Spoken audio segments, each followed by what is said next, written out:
안녕하세요. 옹구TV입니다. 우리가 가정을 이루기 위해서 부부가 결혼을 할 때 대부분의 사람들은 이렇게 혼인서약을 하죠. 오늘부터 우리 두 사람은 삶을 마감하는 그날까지 상시 사랑하고 가정의 행복을 위해 모든 것을 바칠 것을 여기 계신 모든 분들 앞에서 엄숙히 맹세합니다. 대부분 이렇게 혼인서약을 합니다. 그러고 나서도 부부가 생활을 하면서 사팔뜨기도 아니면서 약간 눈이 이렇게 이상하게 돼서 잠시 바람을 피우거나 그러는 경우를 우리가 왕왕 볼 수가 있습니다.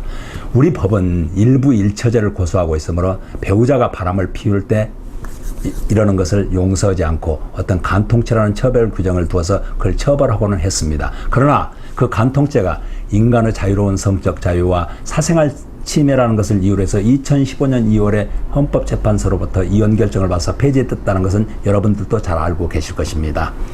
그 간통죄가 폐지되는 날 어느 넉나간 인간이 술집에서 술을 마시면서 위하여 했다는 어떤 그런 인터넷 기사를 보면서 참 씁쓸해하기도 했는데 언제인가 우리 사무실에 점잖으신 중년 부인이 오셔가지고 눈물로 호소하면서 이혼 소송에서 자기가 어떤 증거를 제출했는데 그것 제출한 것이 거꾸로 자기한테 다가와서 굉장히 억울하다고 하시면서 호소를 하시는 것을 제가 듣고는 많은 분들이 이런 것을 잘 모르기 때문에 거꾸로 당하는 경우가 있구나. 최소한 이 정도는 알아두지 않겠냐는 생각에서 이런 강의를 하게 되었습니다.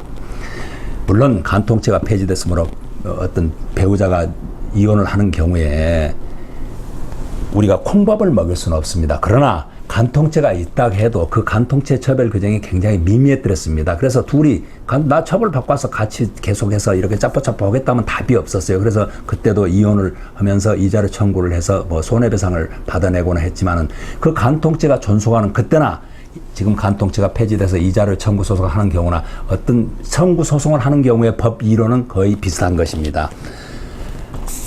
그렇다면 우리가 배우자가 어떤 유책 행위를 했을 때 어떻게 사람들이 하던가요? 어떤 경우는 치사하고 더러운 인간 만나서 이렇게 됐으니까 쿨하게 헤어지면서 잘 먹고 잘 살아라 이런 경우도 있을 것이고 어떤 경우는 도저히 용서 못하고 뺨을 후려치고 거시기를 그냥 혼을 내면서 이렇게 혼을 내는 경우도 있을 것이고 또 어떤 경우에는 이자료나 청구해서 그냥 후일 인생 대비해야 되겠다 이러는 경우도 있을 것이고 어떤 경우에는 아이고 그래도 저 인간 내가 어쩔 것이냐 이렇게 참고 살아야 하는 경우도 있을 것입니다. 그런데 가만히 몇 날 며칠을 생각해 보니까 이거 도저히 안 되겠어요. 그래서 결국은 이혼 소송을 하고 이혼 소송과 함께 이자료 청구를 하게 돼 있습니다. 그런데 이자료 청구를 하면서 이게 어디에 근거해서 이자료를 청구하지 이렇게 의문을 갖는 분들이 왕왕 있으시더라고요. 그때 우리가 법을 살펴보면 우리 민법은 제750조에서 고의 또는 과실로 인한 입법행위로 타인에게 손해를 가한 때는 그 손해를 배상할 책임이 있다. 이렇게 돼 있습니다. 다시 말하면 불법행위 책임을 규정하고 있는 것입니다. 그래서 결혼 생활을 하면서 그 손해를 가했다는 정신적인 손해, 내가 그런 유책 행위를 했기 때문에 내가 이런 정신적으로 손해를 많이 당했다는 것을 청구하는 것이 이자료 청구 소송이라고 할 수 있을 것입니다.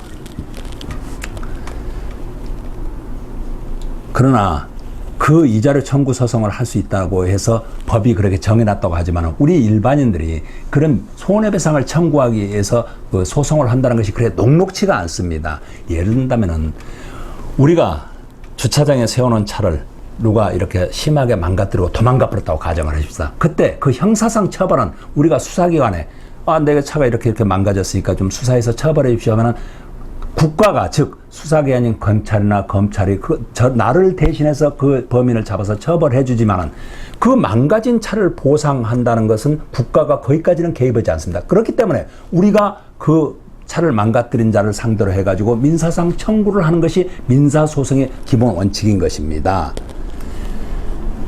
그래서 이걸 생각해 볼 때 간통죄가 있을 때는 그 배우자하고 상간자가 이렇게 어찌고 하는 것을 잡아가지고 수사기관에 고소를 하면 수사기관에서는 그들을 조사할 거 아닙니까? 그래서 조사해가지고 거기에 나타나는 행위를 근거로 해서 법원에 재판을 청구하고 그 사람들이 처벌을 받게 합니다. 그러면 우리는 이자료 청구를 할 때 그 재판에 나타났던 그 자료들을 이렇게 원용은 다 법률상 용어로 원용이라고 그럽니다. 쉽게 표현하면 그것을 복사해다가 우리 민사소송에 제출한다고 할까요?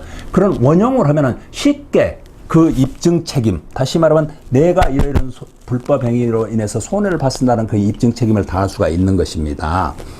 그런데 이제는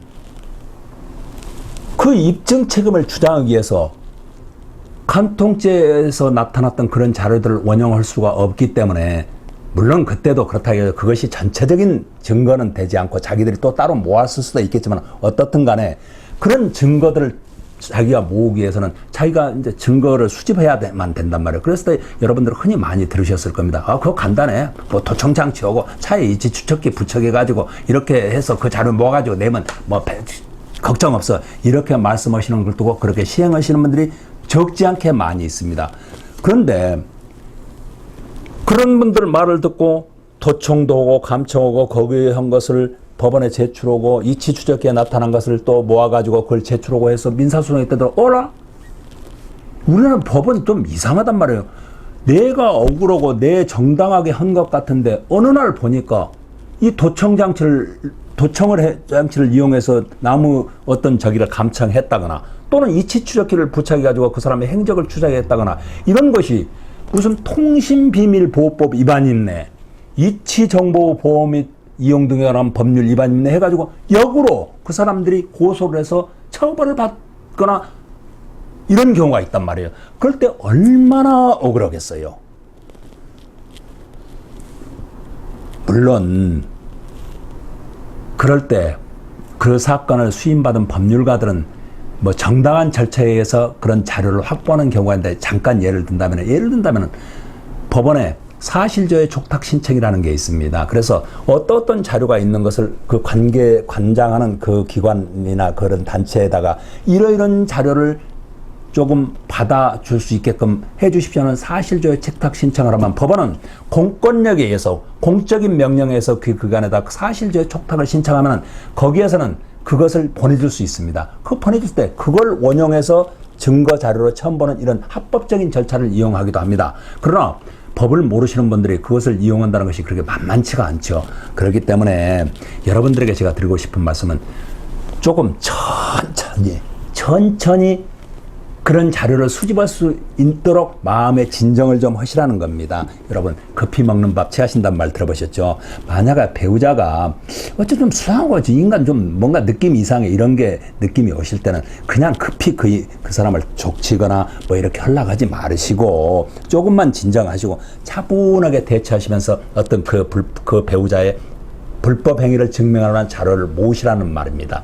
우리 법원은 위자료 청구 사건에서 유책 배우자의 불법 행위에 대해서 엄격하게 증거를 요구하지 않습니다. 통상적으로 그 유책 배우자가 다른 사람과 연인관계로 볼만한 행위를 한 경우에 그것을 증명하기만 하면은 불법 행위로 보는 추세입니다. 예를 든다면은 예저 두 사람이 사랑해 자기야 어찌고 저찌고 하는 그런 카톡 내용이 있다거나, 또 둘이서 뭐 이렇게 하기 위해서 모텔을 들어갔다 나오는 사진이 있다거나, 또는 폼 잡고 가서 애인에게 뭐 사주기 위해서 뭐 백화점에 가서 뭘 사고 영수증이 발급받는데 그 영수증을 받을 수 있다거나, 또는 요즘에 블랙박스, 그게 참 결정적인 증거가 될 수 있습니다. 블랙박스에 뭔가 나타난다거나 이랬을 때는 법원은 그 유책 배우자의 불법 행위를 인정해서 증거로서 활용해가지고 승소 판결을 내준다는 것입니다. 때문에 배우자의 어떤 그 불법 행위가 이렇게 보였을 때